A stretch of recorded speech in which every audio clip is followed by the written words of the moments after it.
Hi, so today I am going to explain to you what I expect to see for your first project. If you have watched this video in the past for last semester, I have made some adjustment to this video, so you can watch it again and you can feel free to skim past the part that you understand already. So this first project is rhetorical analysis. So the word rhetoric actually means how language is used, how language can be used to persuade audience. And the word analysis means breaking down and look at something closely and figure out what it means. So the reason that professor typically ask for this type of assignment is that because the idea of analysis is cultivate curiosity, is tolerate the uncertainty, because sometimes what we might have understood before might not be correct. So it's supposed to shed light on something that for the sake of clarification or better understanding of the topic.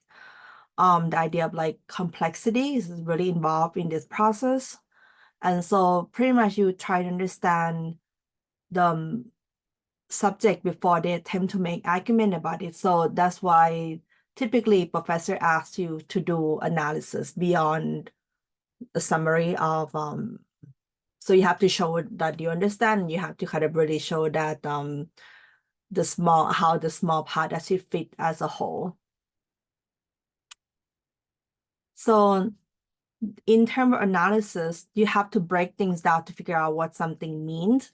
So that means you have to kind of do a little bit of summarizing, and also responding, but overall you have to analyze the subject matter. So like, for example, in this two advertisement, which is an advertisement for CUNY, you could see that, so like for this one, it said decide your own degree. So you see the word degree, there's actually all these stars and everything here.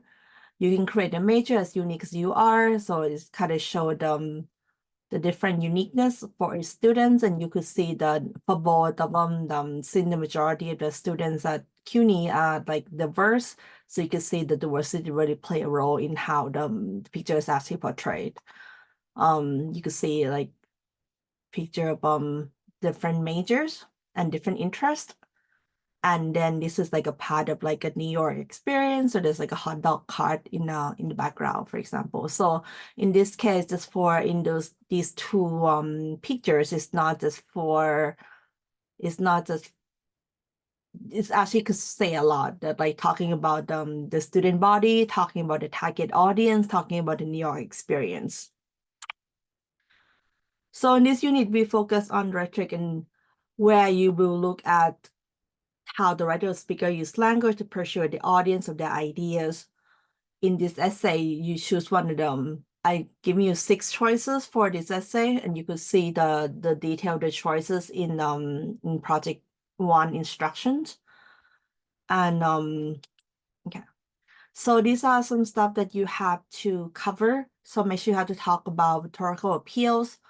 I also need you to give me the definitions of the one that you're mentioning. So if you're talking about pathos, for example, you have to explain to me what pathos mean.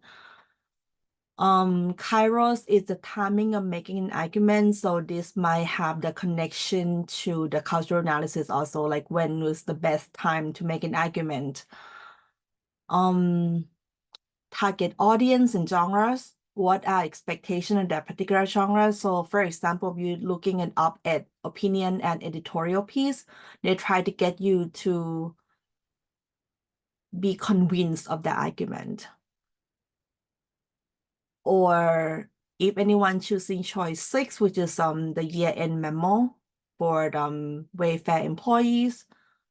Typically, the year-end memo leave the employees on a good note as the employees go to celebrate Christmas and New Year.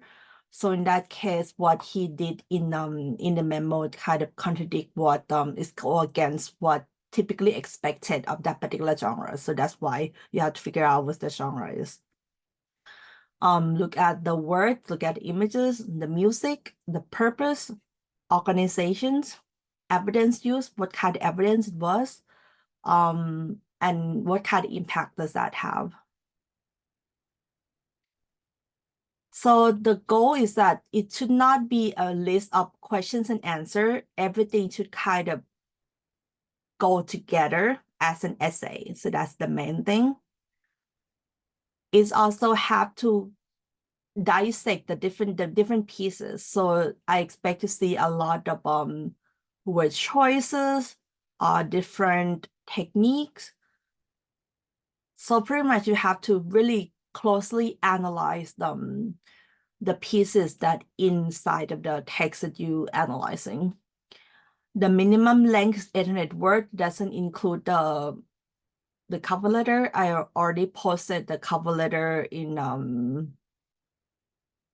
project 1. If you look at it, it's already there. So there's handout, there's sample essays, and deadline for each draft that you can look at again on Blackboard. Now we're gonna look at 2 essays like from my former students. And so this one, they had to watch a documentary that semester, and then it was a documentary about this orphanage in Thailand. But because it's, I'll let you pause and read it first. Okay. So after you click play again, the main point that this student got from the documentary was the idea of like democracy. So in that case, he really focused his entire idea from how the idea of democracy is actually used in that advertisement. So in that case, this is an examples of talking about the theme of the work being analyzed.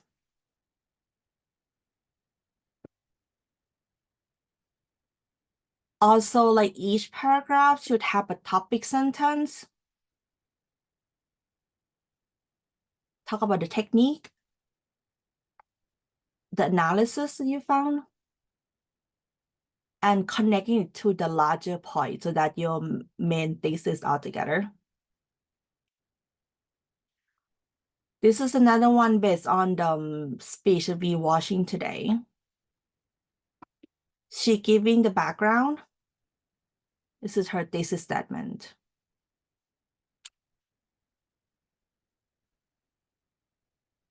Also, really curious about the language used, this language analysis, the use of owls, the use of water after fire.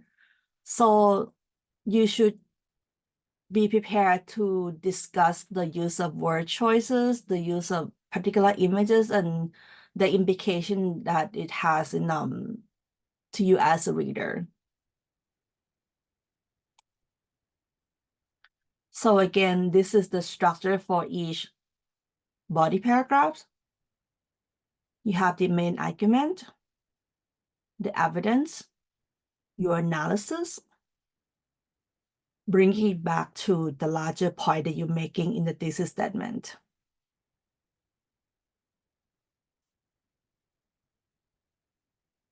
Again, the idea is that the analysis is not the summary and it's not merely responding. So it should not be, I think, I like it, though I don't like it type of thing. But it should be, the goal should be the analysis. So what does analysis look like? I normally start with what do I notice from the piece? For example, in this TED Talk, I noticed her standing position, and then I watched another TED Talk, and it's called a power pose. So in this case, so I could actually make a claim that perhaps she's standing this way because as an Asian woman who's like really small, in this power pose giving her power as she is talking to a large group of audience. I would actually question why did she mention different details in her speech. So for example, she started her speech with she left the managing consultant job to teach 7th grade in New York City. And then the question is why? Why would she do that? Why did she mention such details? So the process is you always ask why, and then the implication of like so you try to question why the speaker or the writer actually used those particular details or particular technique in the word you're analyzing. These are the possible structure. You can pause and see how you can adapt this to your own work. And these are the deadlines for these essays.